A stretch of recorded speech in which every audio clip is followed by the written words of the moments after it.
Hey guys, I'm Andrew, and I love a good ass kicking. I'm not much of a fighter myself, but I've always appreciated the art of a great on-screen brawl. And that's why I'm glad that Atomic Blonde was directed by David Leitch. Before he got behind the camera, Leitch was a stuntman himself and a fight coordinator for a ton of awesome movies. Him and his partner Chad Stahelski would pitch their services to studios by storyboarding, planning, and filming their own fight scenes based on scripts. It's that experience that led them to direct the awesome action we saw in John Wick. Every frame of a filmic fight has hours of thought and training behind it. Behind the scenes, there's a beautiful, bloody dance being executed with the precision of a Swiss watch. Let's take a look at the origins and influencers of the wonderful art we're calling brawlé. What the hell is brawlé? It's a word that we made up, which is like brawl and ballet, because, you know, dancing and fighting, it'll make sense, trust me.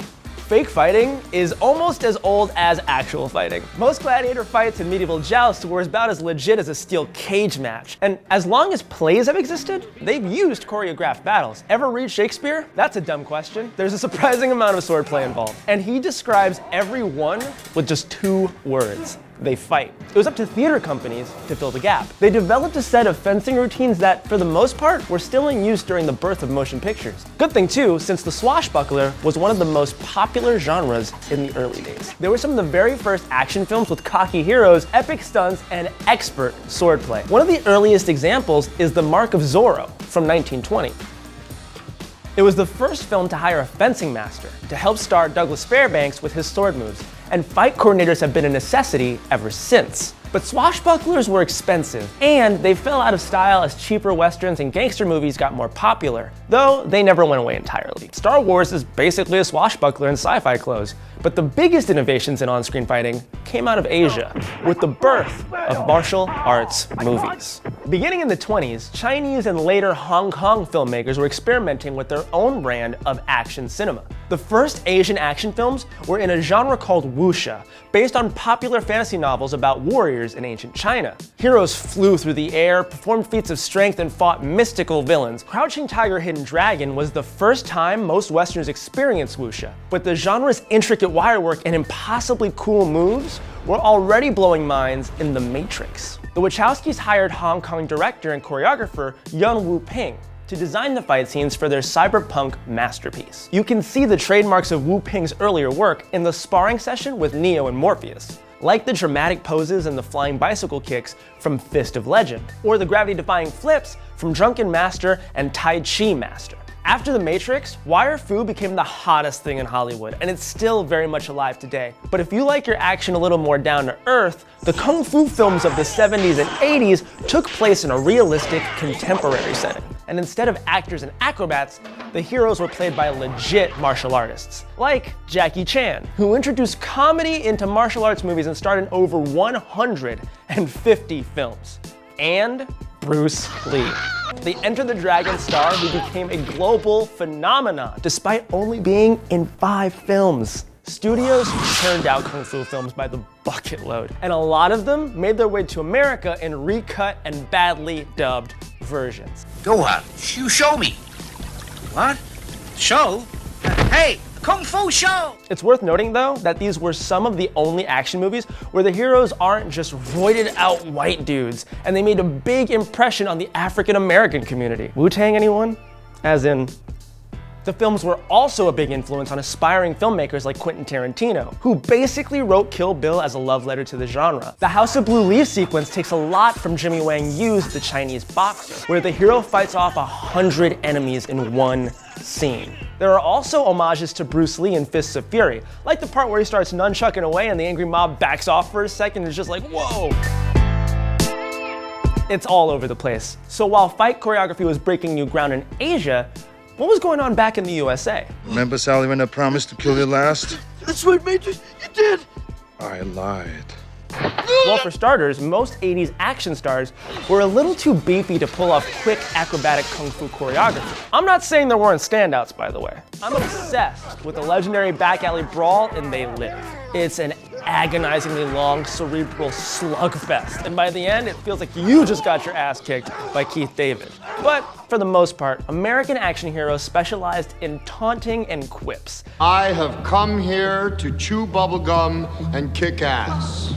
And I'm all out of bubblegum. Later, smaller and more athletic action stars emerged to bring martial arts back into the mix, like Jean-Claude Van Damme in Bloodsport, which is, by the way, what inspired Mortal Kombat. Or the cinematic treasures that are Chuck Norris and Steven Seagal. I don't know if you've seen a Steven Seagal movie, but you should definitely watch every single one. It's for my wife. You and die. Over in Hong Kong, filmmakers were developing a fusion between their traditional kung fu style and good old American firepower. Gun fu. Kung fu fans weren't that interested in gunplay before John Woo hit the scene. Woo had the brilliant idea to turn them into a ballet. You want to talk about dance? Check out the hospital shootout from Hard Boiled. Can you imagine all of the precision choreography that went into this 3-minute take? It's not just the action. The crew had to maneuver around to avoid being in the shot, and probably to avoid being shot. And every tiny squib had to explode at just the right moment.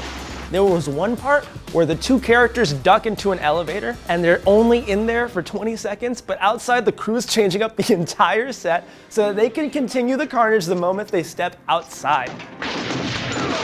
It's seriously impressive stuff, and way before CGI could just make a room. Woo perfected a lot of modern action movie tropes in films like The Killer and Bullet in the Head. There's dual-wielding handguns and diving between bullets, close-quarters gunfights that incorporate hand-to-hand combat, and, for better or worse, his pioneering use of slow motion basically made Zack Snyder's career possible. Woo made films in America too, like the absolutely incredible Face Off. Though he kind of went a little off the rails with Mission Impossible 2.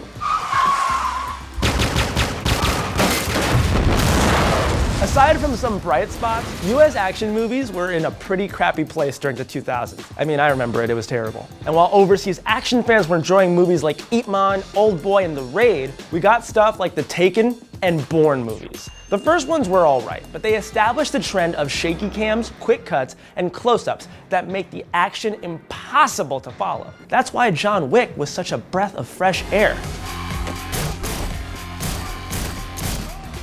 Leitch and Stahelski filmed long shots and lengthy takes, and they still pulled off some of the most intense gunfights and close-quarters combat I've ever seen. They didn't have to hide behind Keanu's stunt double because there wasn't one. He's just that badass. So is Charlize Theron, who sparred with him during the months she spent training for Atomic Blonde. She's already established her action skills with Mad Max Fury Road, and she stepped up her game for Leitch's stylish spy thriller. She cracked 2 teeth rehearsing the choreography, but her background in dancing gave her the discipline and athleticism needed for the long fight sequences. That's because fighting in the film is so much more than just fake punching. It's a skill, it's an art, and above all else, it's brawls, a beautiful and brutal dance. Yay. Hey guys, I'm Andrew and I have a green belt in Kung Fu, which lets you know that I am super qualified to tell you all about fight choreography. I hope you enjoyed watching the video, and I implore you to go watch some old classic Kung Fu movies. They're so dope, especially Bruce Lee's movies. As always, please like, comment, and subscribe, and thanks for watching Now This Nerd.